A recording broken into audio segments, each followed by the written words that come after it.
Y llegamos con el segundo conferencista de esta Semana Iberoamericana de Comunicación, Estrategia y Marketing Político. Y precisamente quiero, quiero extender y quiero compartir un poco lo que ha sido esta semana o desde la planeación. Esta cuarta CICEMAP precisamente busca romper las barreras del tema del idioma a través de la tecnología, pero además buscamos justo esta conexión de diferentes expertices, de diferentes profesionales del ámbito de la comunicación política. Y por supuesto que no es para menos el día de hoy contar precisamente con un especialista brasileño, y que sin duda es un profesor, un catedrático y un consultor en comunicación política. Y sobre todo en marketing político y el marketing electoral. Durante cerca de 20 años se ha dedicado a la parte del marketing digital. Fue uno de los primeros profesionales en la comunicación tradicional cuando migró a la parte digital precisamente. Eh, Ha generado estrategias de comunicación, ayudando no solamente en la parte política, sino en la parte empresarial e institucional, algunas empresas reconocidas, así como en el marketing político ha trabajado campañas electorales en gran parte del territorio brasileño, desde el ayuntamiento hasta la parte presidencial, incluidas en 2008 Gilberto Kassab, José Serra en 2010, Raimundo Combo en 2010 también, Camilo Santana en 2014 y por supuesto Romeo Juca en 2022. Es socio de la consultora de marketing político Victorino E. Mendoza y de la Escuela de Marketing Político Academia Victorino E. Mendoza. Sin más, le doy la más cordial la bienvenida al profesor, al maestro Marcelo Victorino, con el tema que va a dar, que es construcción de reputación en comunicación política. Y nuevamente agradecido, maestro Marcelo. Muy buenas Ah, tardes. buenas noches o buenas tardes. Así es, no importa. Muy obrigado por tu presencia en este foro. Hoje não estou no meu escritório, estou em viagem, mas eu gostei muito do convite para falar com vocês. Não vou arriscar o meu portunhol, senão minha mulher habla espanhol perfeitamente, mas ela fica bastante aborrecida, bastante molestada quando eu hablo espanhol. Então, eu vou preferir falar tudo em português. Ela fala muito bem, mas eu não. No Então, problema, sin problema. vou para o Muchas gracias por esta ocasión, esta oportunidad. Eh, eu falei um pouquinho de português. Não, mas já é. Quem fala espanhol fala um pouco português, quem fala português fala um pouco espanhol. São algumas palavras que a gente tem que evitar. Tá? Ok, pues Bom, bienvenido. Este espacio es todo suyo, profesor. Adelante con su presentación. ótimo. Está aqui minha apresentação. O tema que eu trouxe hoje, ele é um tema que eu vejo que as pessoas falam pouco e deveriam falar muito mais, que é sobre a construção da reputação. As pessoas olham muito para o processo eleitoral e elas olham um pouco, eu acho, para o que vem antes do processo eleitoral, que é, de fato, a reputação. Deixa eu passar aqui, deixa eu ver se minha tela muda. Acho que sim. Muda. Então tá. O que acontece? Qual que é o grande problema da reputação? É que ela não se compra, né? A reputação ela é um ativo que ela se constrói ao longo do tempo.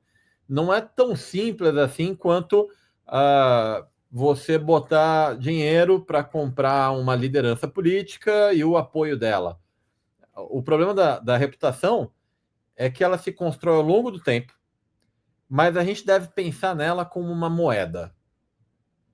Você, assim como uma moeda, você não consegue forjar ela artificialmente. Ela tem que ser construída com um valor genuíno. Então, pense numa moeda de ouro. Você precisa de ouro?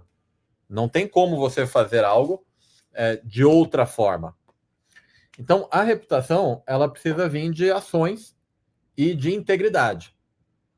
Agora, uma vez que você conquista ela, assim como o ouro, ela abre portas e caminhos para todo mundo. E nisso eu não estou falando só de candidatos.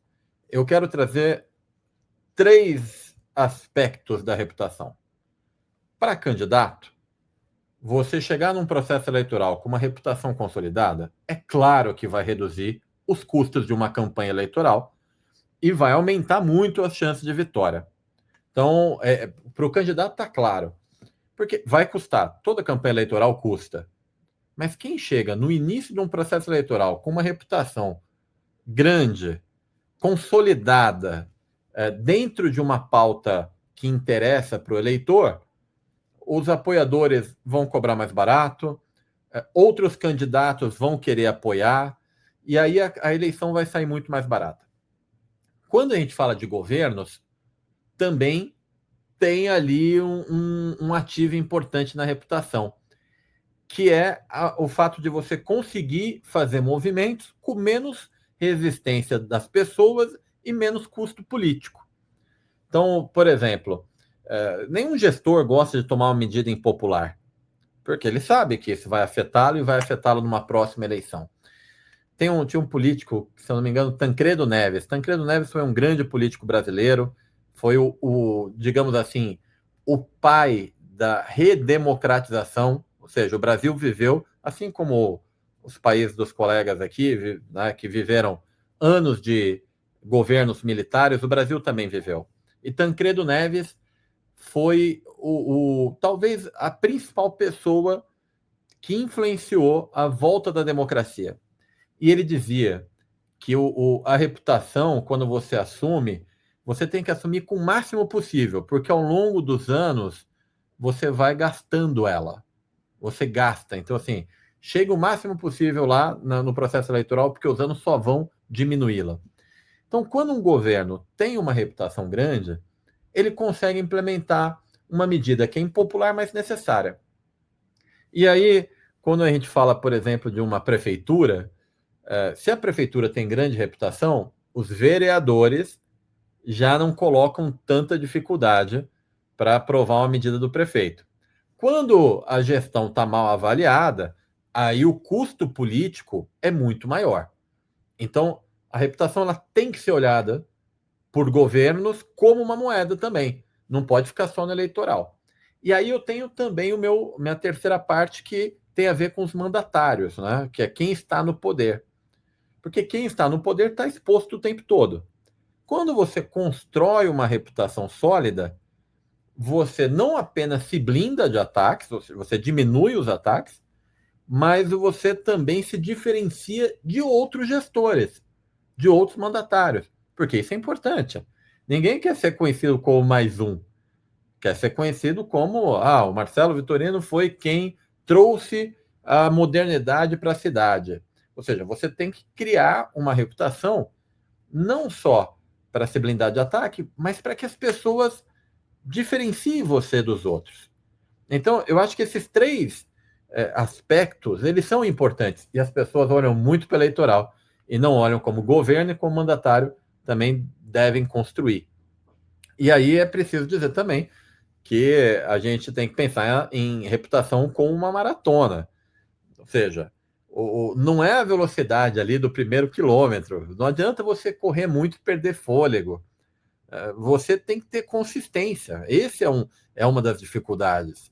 Porque ela acaba não sendo construída de forma direta. E aí cabe uma explicação até um pouco maior.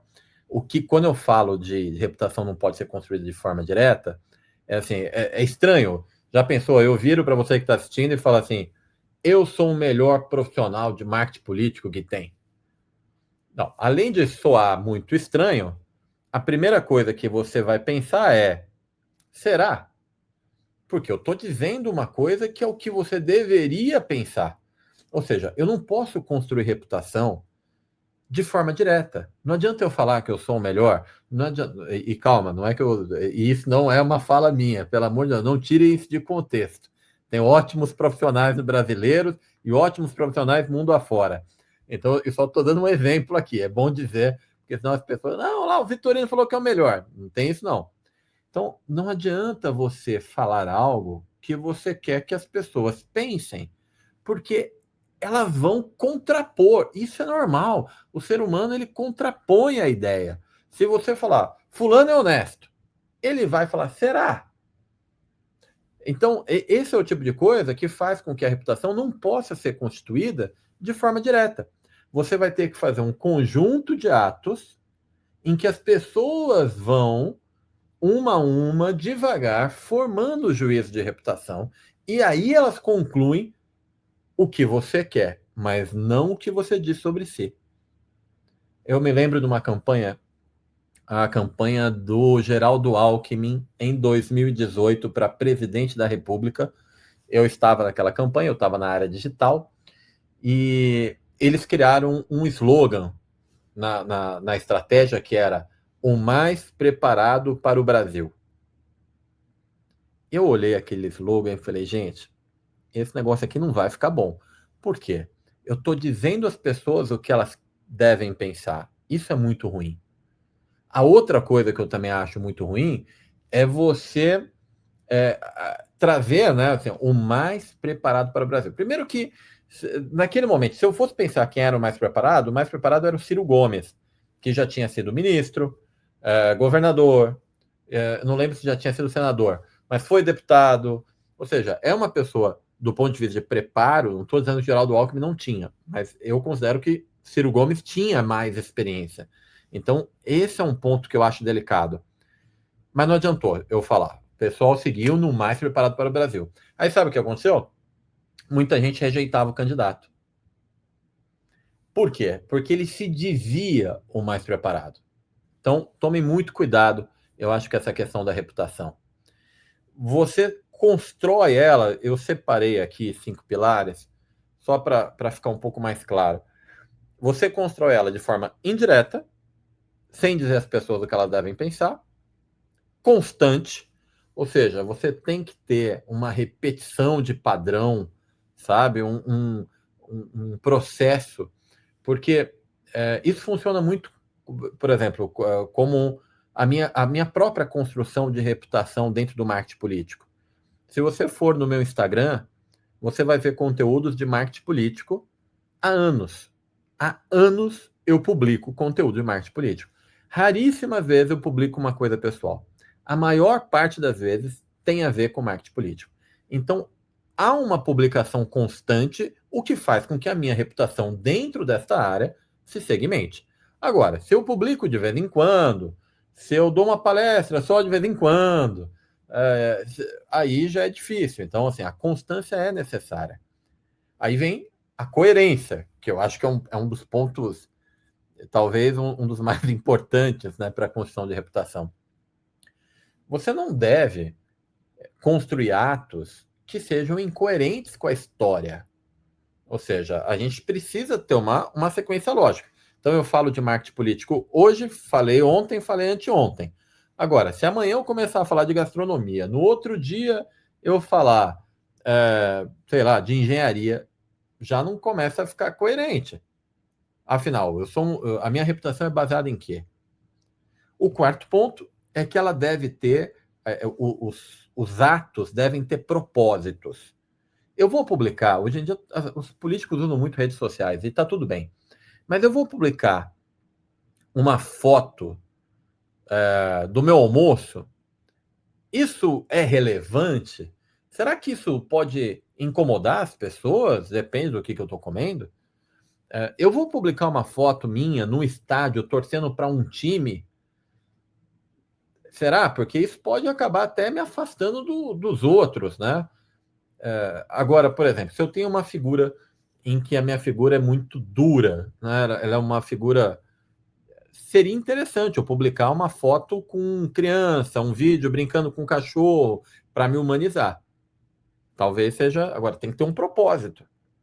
E ela tem que ser intencional. Ou seja, tudo o que eu faço dentro da comunicação deve ter intencionalidade. Eu gosto muito de citar o caso do prefeito Topázio, que é o prefeito de Florianópolis, uma capital capital, se não me engano, de Santa Catarina. E o Topázio, ele tem uma comunicação muito intencional. Toda a comunicação dele é para construir reputação. E lá ele constrói a reputação não de prefeito, mas de embaixador da cidade. Ele é um defensor da cidade. Então, ele conseguiu fazer isso. Então, se a gente somar, reputação deve ser indireta, constante, coerente, ter um propósito claro e ser intencional, está resolvido. Fácil assim. E aí um ponto que eu considero que a gente deve tratar é que a reputação se forma no receptor, ela não se forma no emissor. Ou seja, eu tenho atos, eu vou fazer uma sequência de atos de comunicação, e a partir desses atos, as pessoas vão entender algo. Por que eu estou trazendo uma importância para isso? Porque as pessoas não estão prestando atenção 100% do tempo no político ou no governo. Elas estão prestando atenção na vida delas. Quando você faz um ato de comunicação que não está construindo a sua reputação, você está se prejudicando. Essa é uma questão. As pessoas, elas não vão olhar tudo que um determinado político publica. E aí, se você gastar esse ato de comunicação de forma não intencional ou construindo uma reputação contrária àquilo que você quer, talvez você não tenha uma segunda chance de falar com aquele cidadão. Porque ele já vai te colocar na caixinha do eu não gosto desse cara. Eu não gosto dessa pessoa. Então, a minha opinião é, né? Eu acho que tudo que um político ou um governo deve fazer pensando em como o público vai receber. E não é o que eu vejo acontecendo na maioria das vezes. Eu vejo os políticos se comunicando muito, mas sem fazer o vínculo em como os públicos vão perceber aquela comunicação. Já aconteceu comigo, por exemplo, eu estar assessorando um prefeito, a esposa do prefeito viajou e ela estava em Paris. Pois bem, caiu uma chuva muito grande nessa cidade. E enquanto a chuva caía, ela não sabia, ela não estava prestando atenção no que estava acontecendo, ela estava publicando que estava fazendo compras em Paris. Imagina o tamanho do problema que isso gerou.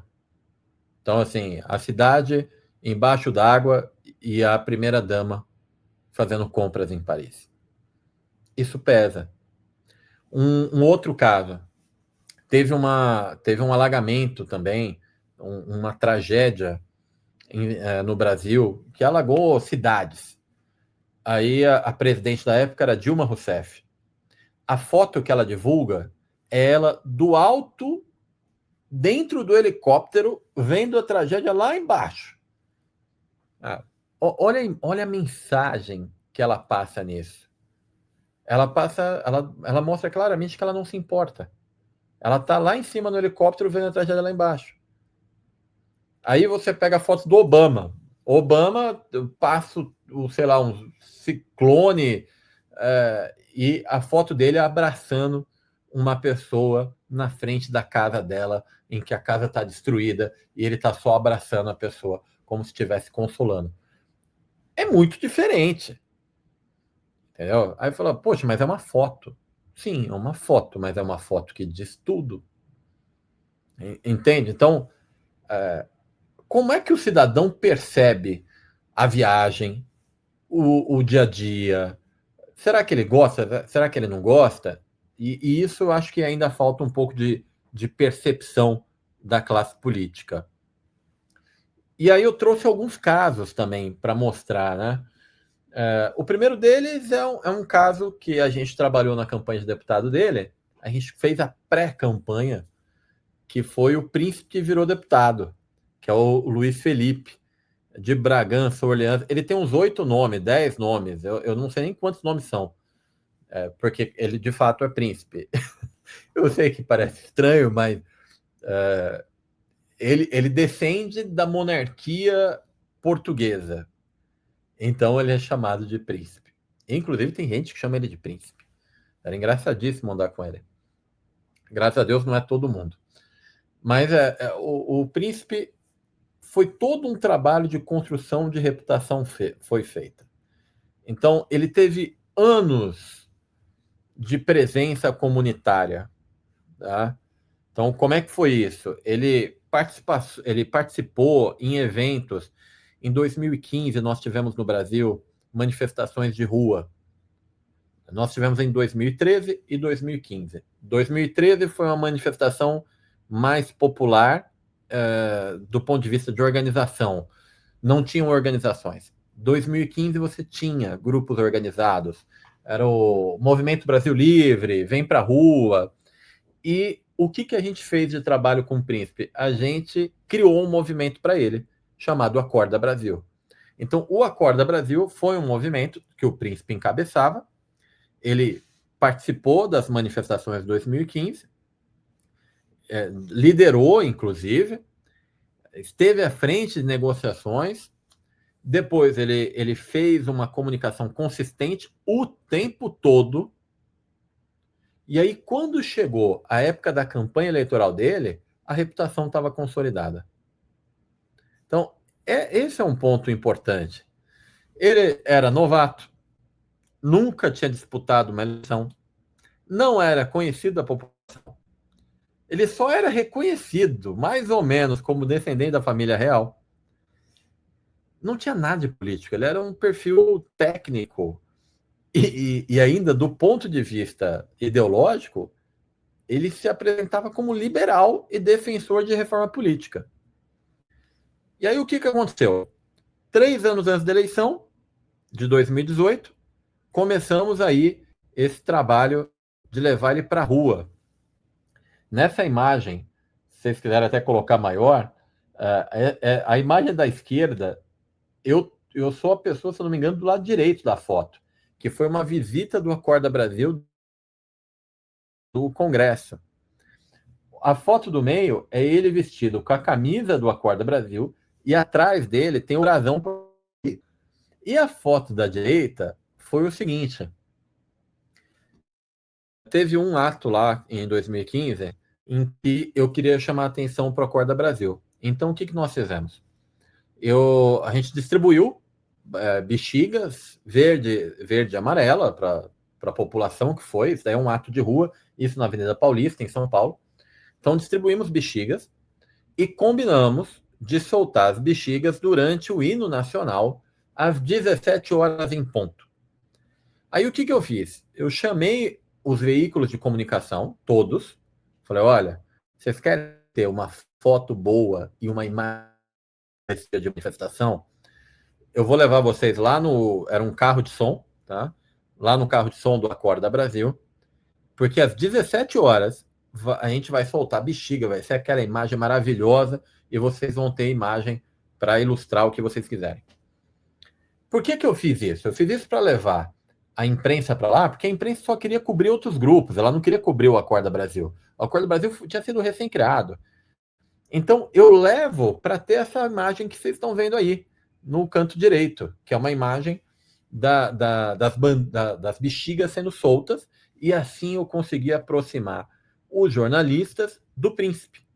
E começa a dar um pouquinho de relevância para ele, porque ele não tinha relevância nenhuma. Um ano antes da eleição, a gente estava fazendo um circuito de palestras em diversas cidades do estado de São Paulo, em que ele falava sobre reforma política. Então, olha, 3 anos antes, ele estava no Movimento Acorda Brasil. 1 ano antes, ele estava num circuito de palestras.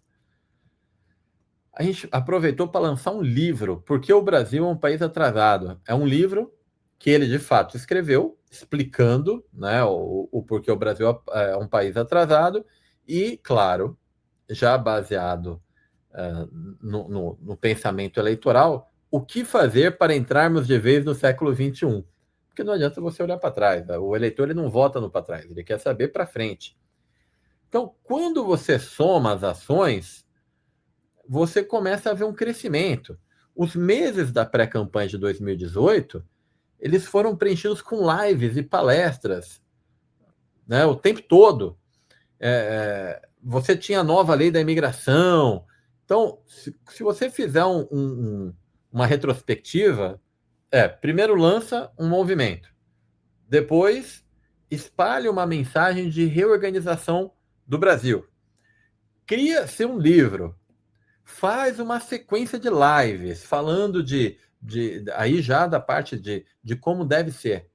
E o resultado, ele teve 118 mil votos numa primeira eleição. Agora, o que é mais importante? O que ele gastou naquela eleição foi ridículo. Ele gastou 1/3 do que a maioria dos políticos gastaram. Agora, por que ele gastou menos? Porque o processo eleitoral não foi utilizado para mostrar quem ele era.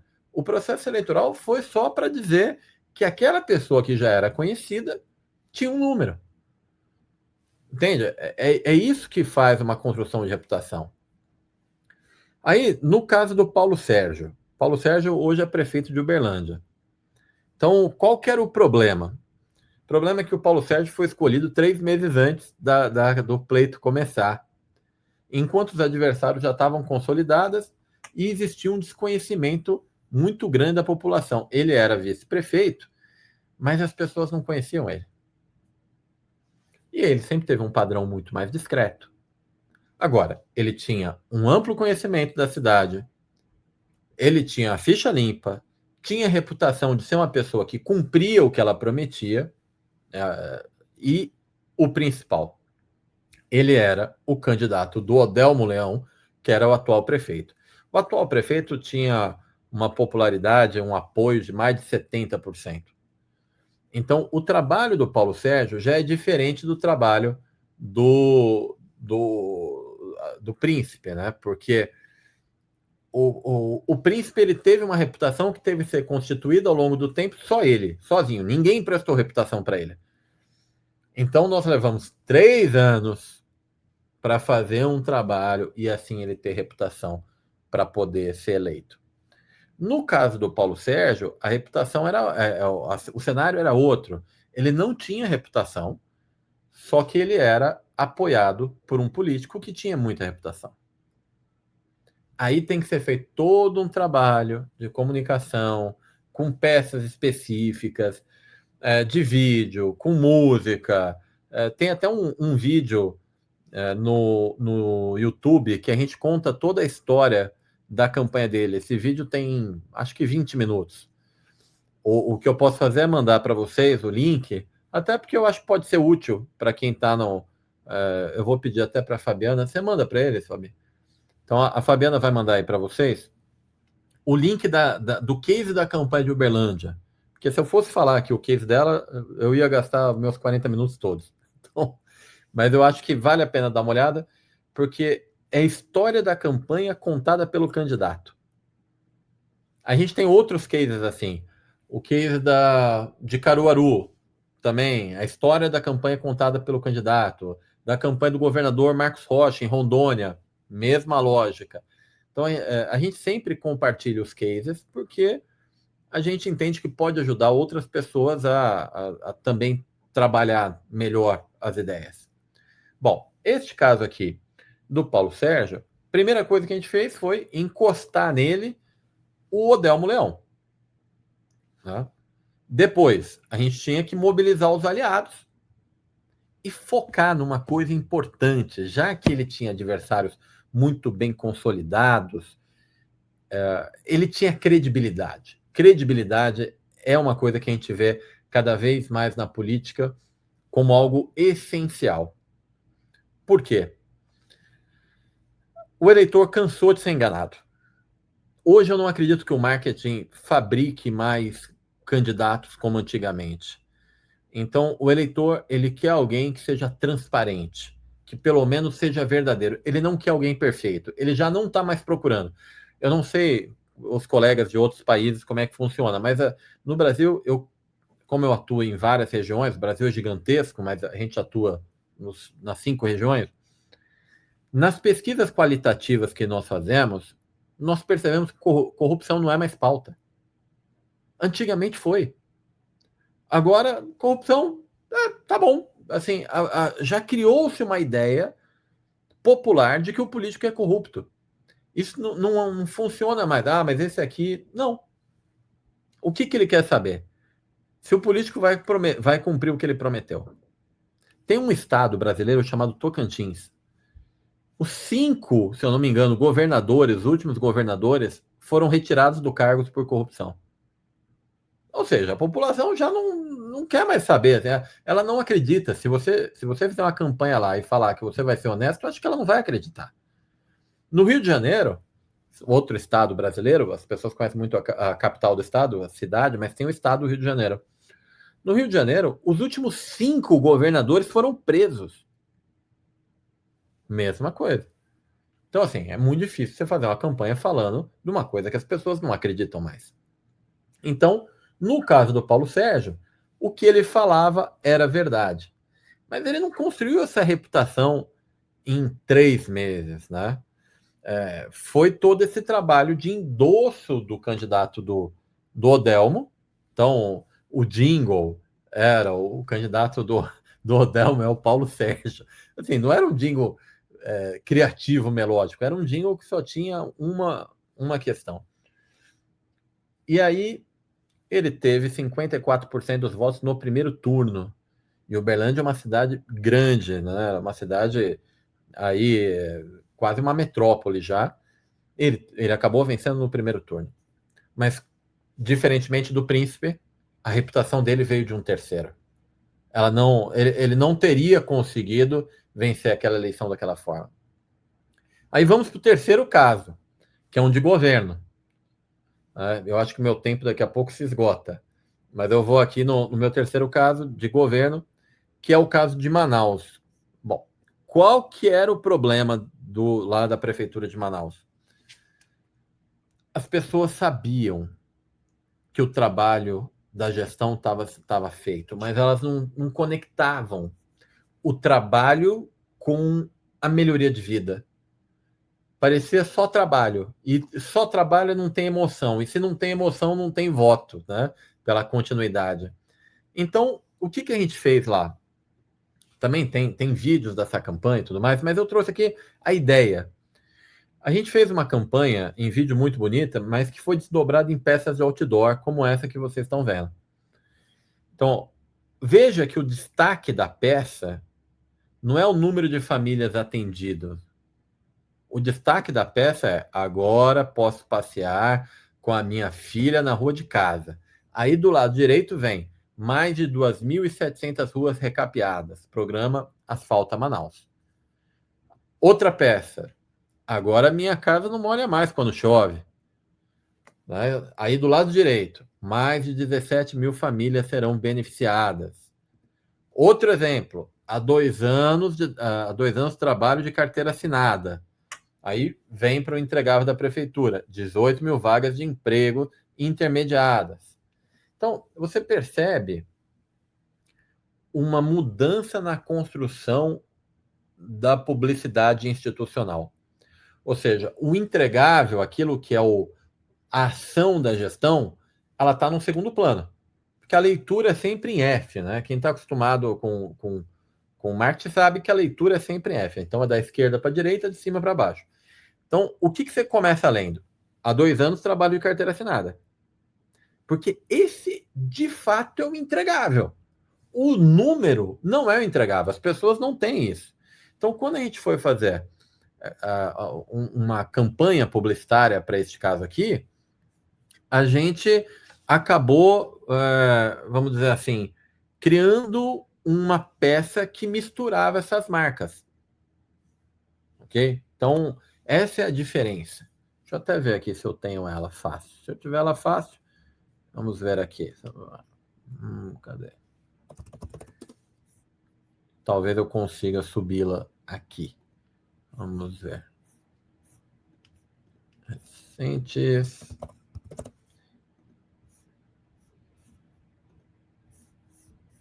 Vamos ver. A minha casa antes era... E se subir, a gente mostra uma peça. Pronto, deixa. Antes era bem velha. A cobertura molhava tudo. Molhava mais dentro do que fora. Alagava assim, ó. Eu não era feliz, porque minha casa molhava tudo. Eu não tinha condições de reformar, era assim a minha vida. Assim como a dona Márcia, a história de muita gente mudou para melhor. Por exemplo, a rua da dona Naide agora tá um tapete. E também tem o seu Luiz, que agora tá trabalhando de carteira assinada e vai pro trabalho de busão com ar-condicionado. E a Franciane pode trabalhar tranquila enquanto seu filho está estudando na creche. E este é o trabalho que está mudando histórias e melhorando vidas.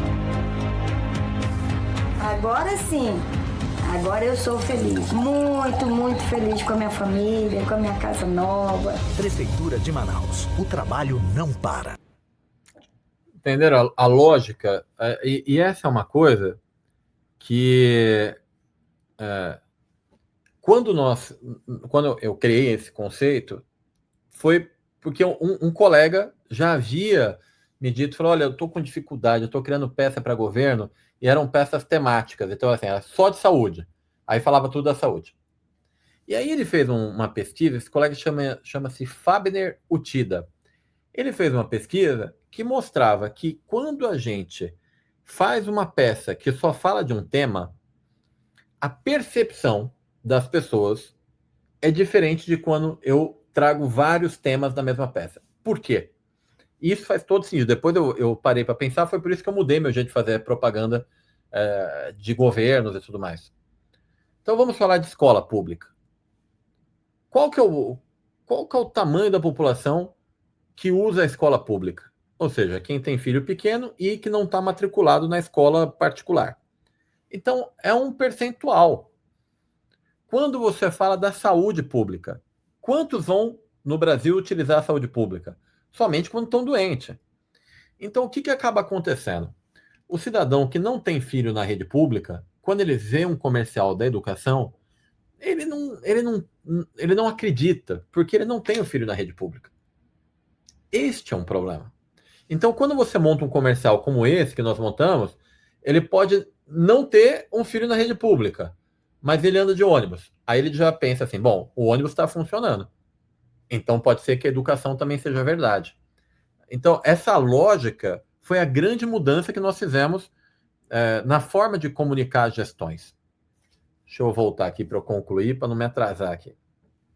O que os 3 casos têm em comum? A construção de longo prazo, ou seja, a gente trabalha com isso ao longo do tempo. A consistência, que é você ter a mesma mensagem repetidas em múltiplas ações. Você viu essas peças de Manaus, por exemplo.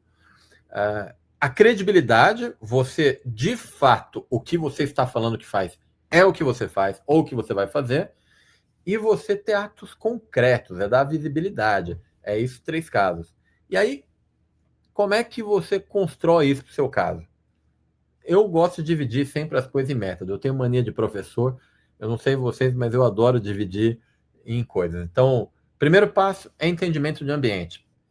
Você fazer um mapeamento do cenário político, quem são os players, quais são as narrativas, o que eu não estou explorando de oportunidade, depois identifica os formadores de opinião, quem que a população escuta, onde é que acontecem as conversas. Aí eu faço análise do histórico, né? O que funcionou antes, porque terrível é quem acha que sabe de tudo e não olha para o passado, né? Quais as estratégias fracassaram, por que elas fracassaram, existem padrões de comportamento que você tem que identificar. O meu segundo passo é entender o produto. Então, primeiro eu entendo o ambiente, em que o que está acontecendo ali, o cenário da minha venda. O segundo eu entendo o produto, pode ser candidato, o mandatário ou o governo, vendo o histórico, as forças, vulnerabilidades, os valores, sempre claro que é verdade.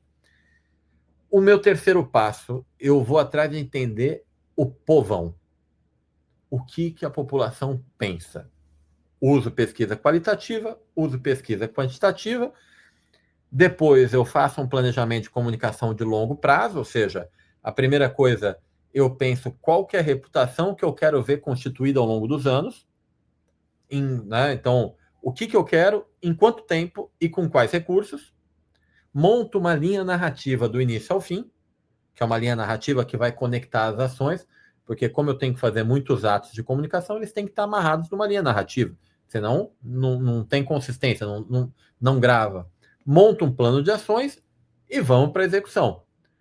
Por fim, a gente faz uma mensuração de resultados, ou seja, a cada trimestre a gente avalia a percepção pública, o alcance das ações, ou seja, a gente tenta fazer um ROI.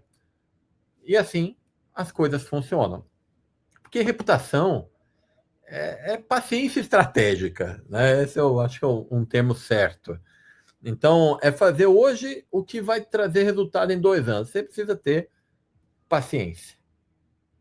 Por finalizar, o que eu posso dizer é construa. Né? Você tem que construir hoje, não é para deixando para amanhã, você tem que fazer hoje mesmo. Porque daqui 2 anos você vai agradecer por ter começado hoje. Acho que é mais ou menos isso. Não me estendi no tempo, creio eu, né? Acho que deve ter alguém aqui comigo. Estamos aqui, estimado Marcelo.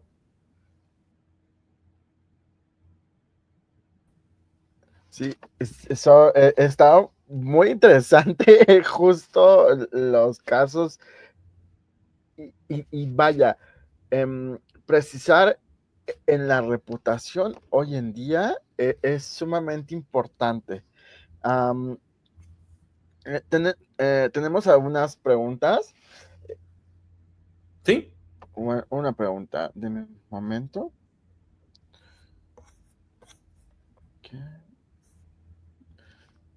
Okay. ¿Cuáles son en su opinión los desafíos para los jóvenes en la política, sobre todo en Brasil? Aí, para os jovens que são profissionais ou para os jovens que são profissionais? Sí, para los profesionales. Y sobre todo el enfoque al tema de la política. Ok. Para os profissionais, eu acho que o maior desafio é você lidar com a falta de cultura de comunicação dos políticos. Existem muitos políticos que ainda vivem uma comunicação política antiga. Tem muito político que acredita que o que vence uma eleição é a compra de voto. Em alguns cenários é verdade, o que vence uma eleição em alguns cenários é a compra de voto. Mas a compra de voto, ela não é absoluta. Se existe eu já perdi uma eleição assim, em que o adversário fez uma compra de voto. E aí não é choro de perdedor, né? Não é. Não, ele já foi condenado por compra de voto. Eu não preciso criar. Ele de fato foi condenado. Okay. Bom, acontece que se a minha candidata na época tivesse consolidado uma reputação de uma forma muito forte, mesmo com a compra de votos, eu acho que ela teria vencido. Então, eu acho que para os profissionais, a maior dificuldade está em vencer essa cultura do político antigo. Para mim é um pouco mais fácil, porque eu já tenho um nome, eu já tenho uma reputação. Então, quando eu vou trabalhar com político, só pode acontecer 2 coisas. Ou ele vai me escutar e a gente vai fazer um bom trabalho, ou eu vou pedir demissão e ele que procure alguém que faça o que ele quer. É diferente. Um jovem já não tem a mesma possibilidade que eu, muitas vezes. Muchas gracias. La segunda es, en su opinión, ¿cómo el marketing político ha influenciado los procesos electorales en Brasil recientemente, las elecciones? Bom, o marketing político ele vem mudando muito no Brasil. E isso é normal, mas não é só o marketing político. Se a gente olhar para o marketing tradicional, ele também teve que mudar. Antigamente, você queria vender um carro, você botava lá, pegava uma página de revista, botava o carro e dizia qual que era o consumo dele, se ele fosse um carro de família, e qual que era a velocidade se ele fosse um esportivo. Acabou. Aí depois ele tinha que mostrar que era seguro, depois ele tinha que mostrar que era ecossustentável, aí agora ele tem que... Ou seja, cada hora você vai aumentando. Isso é normal. Então, no marketing político é a mesma coisa. Antigamente você precisava só colocar uma mensagem-alvo. Agora você tem que fazer um trabalho maior, até porque as pessoas estão muito dispersas, as pessoas estão dispersas em muitos canais. A internet hoje faz com que as pessoas não prestem mais atenção como elas poderiam nas coisas. E aí o marketing tem que falar com elas. Atrair a atenção do eleitor hoje é dificílimo. Ele está mais preocupado, ele gosta de ver a dancinha no TikTok, ele gosta de ver a piada. Então, eu vou falar por mim, José Luiz. Se você olhar meu Instagram, tem conteúdos no meu Instagram que, assim, eles são muito didáticos e tem conteúdo com muita profundidade para a pessoa. Não são os que têm mais audiência. Os que têm mais audiência, por exemplo, hoje eu publiquei uma análise sobre a indicação do Bolsonaro para o filho dele concorrer à presidência. Ele tem muita audiência. Mas ali não tem um conteúdo educacional. Aqui você me convidou para fazer essa palestra, aí nenhuma palestra minha eu deixo de colocar conteúdo. Não sei se você chegou a perceber, mas olha, tem o caso 1, 2 e 3 e como é que você faz isso? Nunca é só o que eu fiz, é como eu fiz.